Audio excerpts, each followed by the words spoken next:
I'm the only person on the stage who isn't bought and paid for, so I can say this. The climate change agenda is a hoax. We're dealing with the same type of amateur standing on stage tonight. Margaret Thatcher said, if you want something said, ask a man. If you want something done, ask a woman. All right, before we formally get started, I have to say what I know everyone is thinking. Who's this weird skinny guy with a cool channel, and what the heck is he doing on camera? Well, now that everyone else has gotten their rehearsed lines out of the way, not mine wasn't rehearsed, we can have a genuine conversation about the Republican debate. And let's start with Vivek, because let's be honest, he's going to have the most sound bites out of anyone. So first, let me just address a question that is on everybody's mind at home tonight.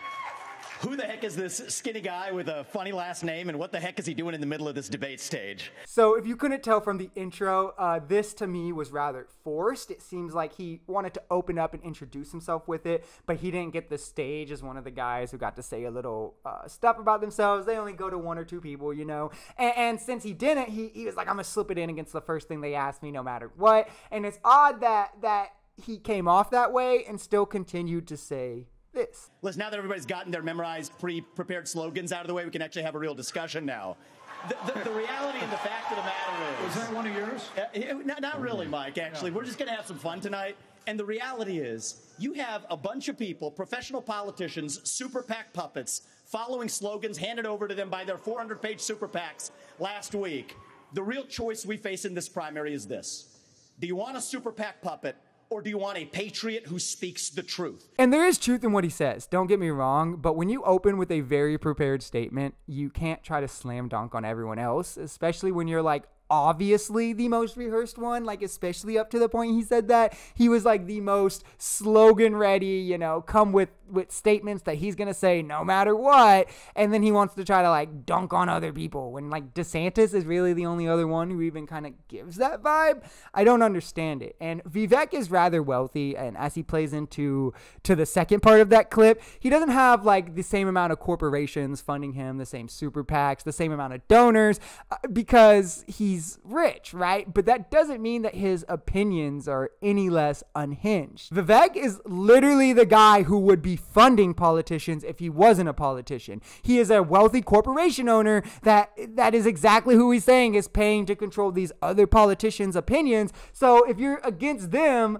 you should probably be against him as well. All he's doing is putting a face to his opinions rather than paying someone else to do it for him. That's like the only difference here between him and super PAC donors. But again, it's one of those things where if he says it really quick and confidently, a lot of people aren't really going to think too much into it. And it shows that donors do not buy your unhinged opinions when you're making takes like this. Let us be honest as Republicans. I'm the only person on the stage who isn't bought and paid for, so I can say this. The climate change agenda is a hoax. Which, like I said, absolutely wild. He is a loon, but in his defense, I guess, it's rather normalized in conservative circles for whatever reason, when with the effects on Maui, Cali, Turkey, the heat we're all feeling. I don't feel the need to like really dive into this, at least not on this video. Climate change video coming, subscribe for that, shameless plug. I think it's clearly saying climate change is a hoax is for clicks and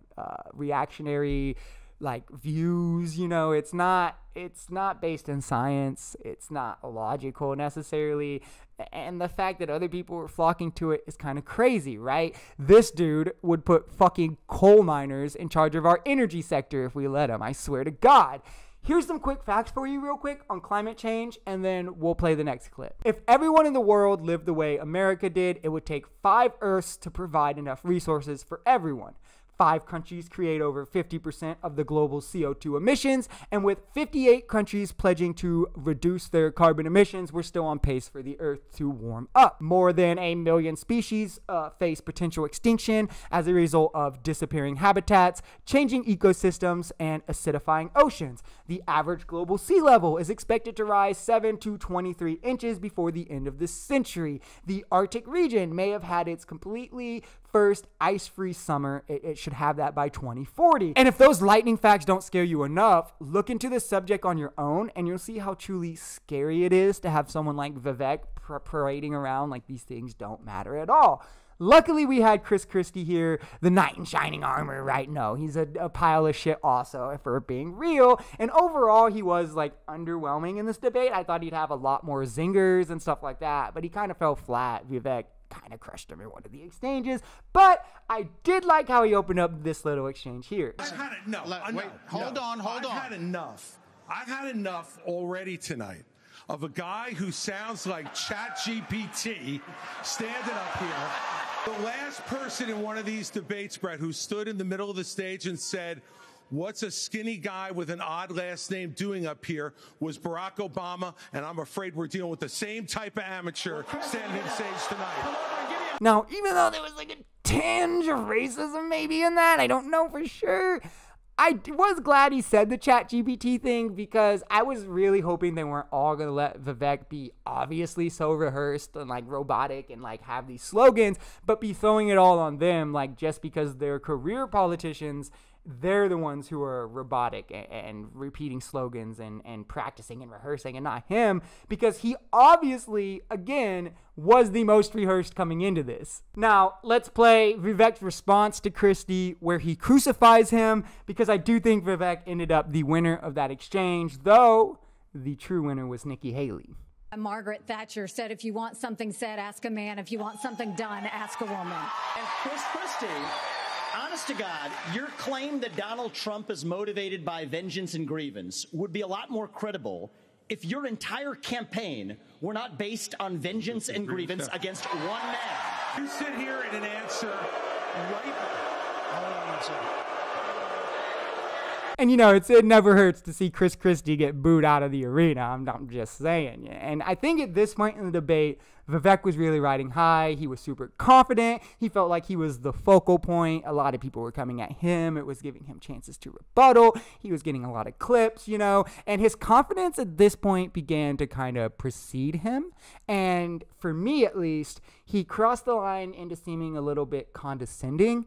And that's why when Nikki Haley absolutely clapped him on foreign policy, I love to see it. I love to see it. And you guys also have to give this a peek. And the problem that Vivek doesn't understand is he wants to hand Ukraine to Russia. He wants to let China eat Taiwan. He wants to go and stop funding Israel. You don't do that to friends. What you do instead is you have the backs of your friends. Ukraine is a front line of defense. He killed Prigozhin. When I was at the UN, the Russian ambassador suddenly died. This guy is a murderer, and you are choosing a murderer over a pro-American country. I'm not but on the fact of the matter, and you know, Boeing came off of it, but you've been pushing this lie. You've been pushing this lie all week, Nikki. You want to go and defund Israel? You want to okay, let me address that. I'm glad you brought that up. I'm going to address each of those right now. This is the false lies of a professional politician. There you have it. Your watch, so the reality is, America less safe. You have no foreign policy experience, and it shows. And you know what? The foreign policy. Vivek's foreign policy is his weakest link that he's like revealed in his policy so far. He comes off naive. He wants to give Putin land to try to pull him out of China's arms. You don't know Putin. He wants to give him Ukraine, and you're like, yeah, Putin's not just going to keep trying to take land and cross into NATO countries. He wants to arm Taiwan with guns, and it seems like all these different things that he's saying mostly seem to be reactionary and, you know, to get views and drive clicks, but the actual substantive part of his policies are rather weak, naive, and easily debunked. And I, for one, was glad to see Nikki Haley call him out on it. It's something I had been saying leading up to the debate, that if people were going to attack Vivek, that's probably where they would have to go. And I think that here Vivek showed he's really good with his slogans. He's really good on his feet, doubling down on his beliefs and even, you know, presenting confidence. But he kind of falters in those quicker exchanges when it's people who can keep up with him, when it's people who can also talk and filibuster. He needs like the slower pace like Mike Pence is, where he can like interrupt and you know, interject his opinions, and then he can filibuster around Mike Pence because he's just a stronger talker than him. But when it came to Nikki Haley, she could keep up with him, and he really got exposed there. And I think it took the wind out of his sails as far as his confidence goes. The other story for the night for me was Ron DeSantis, the second place in the polls. He really needed a strong showing. He's been declining rapidly while Vivek's been growing, and I think he was still visibly uncomfortable here. I'm sorry to say it, but Let's take a look and we can be the judge together. We need to do to secure our own border. We have tens of thousands of people who are being killed because, well, we're not handling both. And so I am going to declare it a national emergency. I'm not going to send troops to Ukraine, but I am going to send them to our southern border. When these drug pushers are bringing fentanyl across the border, that's going to be the last thing they do. We're going to use force, and we're going to leave them stone cold dead. Now, he did loosen up as the debate went on, but it did seem like all of his lines were rehearsed. He forced a lot of things in there. He was robotic with his movements, and I'm gonna tell you what I'm gonna do as president. I'm gonna run this country, and no one will be poor, and if those fentanyl dealers cross our border, I'll leave them stone cold dead.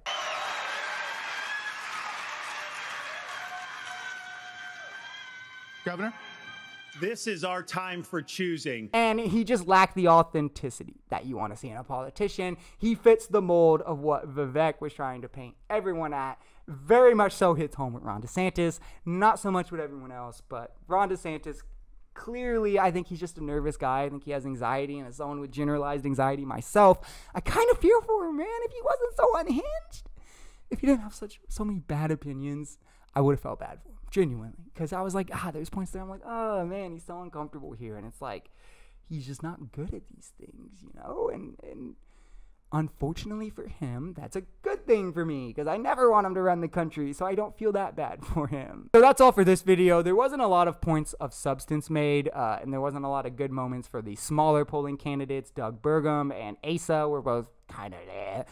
Asa was a big snooze fest. I don't even think he's going to be running it much longer. I don't think he has much motivation to run. Doug seemed like he wanted to be there, but just he wasn't able to get the clips he needed. And he actually said some interesting things. I just don't think he helped his chances at all. Mike Pence, he came off aggressive, came off angry, was rather lethargic also. I don't think that is the mold of what people are wanting as president right now, not even Republicans. Tim Scott, I think, was a sleeper. I think he handled the crowd really well, came off as rather relatable, still no one I would ever vote for, still very questionable policymaker. But I think in the debate, he was a sleeper, better performer than people might give him credit for not jumping in as much as he should have. Chris Christie underperformed, I think. It's hard to say if he performed at expectation or underperformed, because hopes were very low for Christie. He has no chance of winning the presidency. And like Vivek called him out for, he legitimately is only there to take shots at Donald Trump.